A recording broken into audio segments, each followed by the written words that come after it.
Okay, so today we'll be talking about the imperfect tense.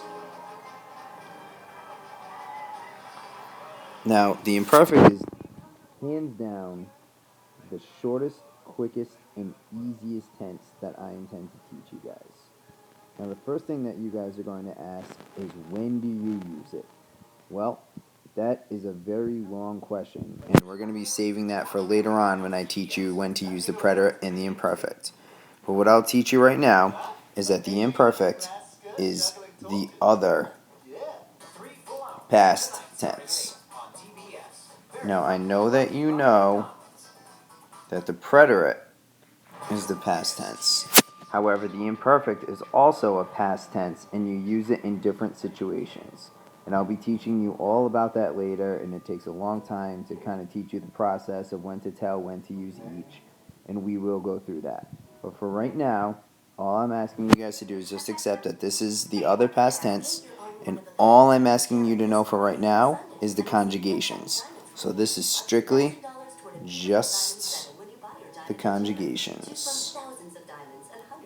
Let's master those first, and then we can talk about when to use it. To give you a little preview, it's usually when we want to say what we used to do or what we were doing in the past. So, first, let's talk about the ARs.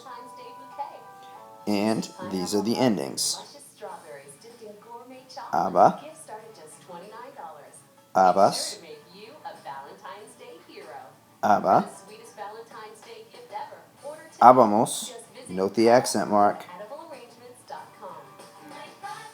abais, and aban.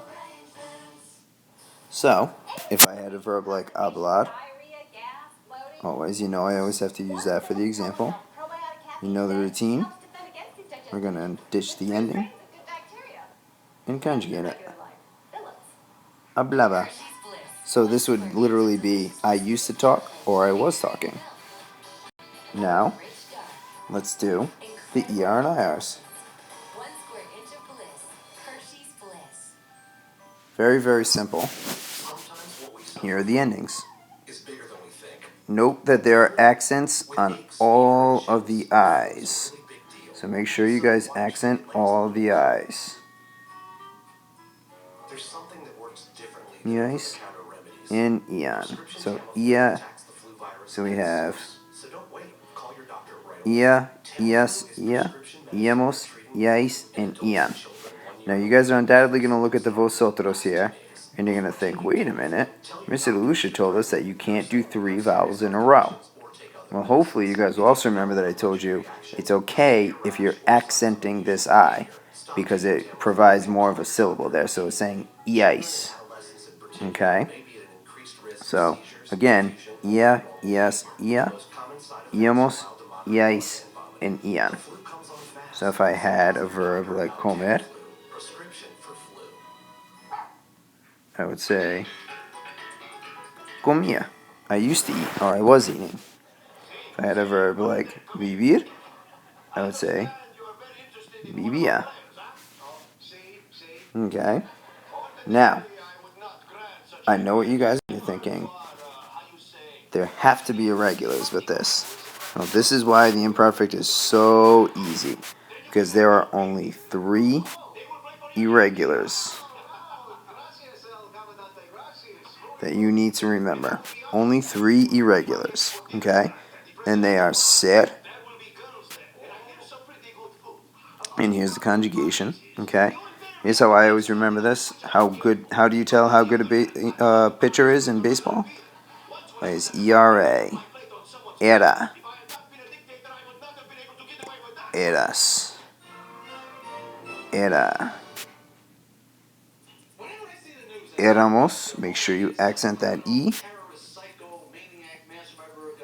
Erais and eran. Then we have ir. Now you know that ser and ir are almost always irregular in everything that we do. And we have iba, ibas, iba, íbamos, ibais, iban. Okay? And then the last one is ver. And it's veia. Now, if you look at this, you think, oh, well, it looks just like the other ER verbs. Well, the reason that it's irregular is because it keeps this E. So see the ver here? It keeps the E in it, and that's what makes it irregular. Veías. Veía. Veíamos. Veíais. And veían. Now again, you're looking at this and thinking that is a lot of vowels in a row. And normally the rules say we don't do that. But because this I has an accent and it's veíais, that makes it okay. And that's the imperfect. So we have aba, ia for the AR and ERIR, and then we have 3 irregulars. Ser, ir, and ver, era, iba, and veía. So there are literally only 5 conjugations that all of you need to remember. Just 5. Very simple. And I want you to remember that number 5 because when it comes up to do usage of the imperfect, that's going to come into play again, and you'll see more about that later.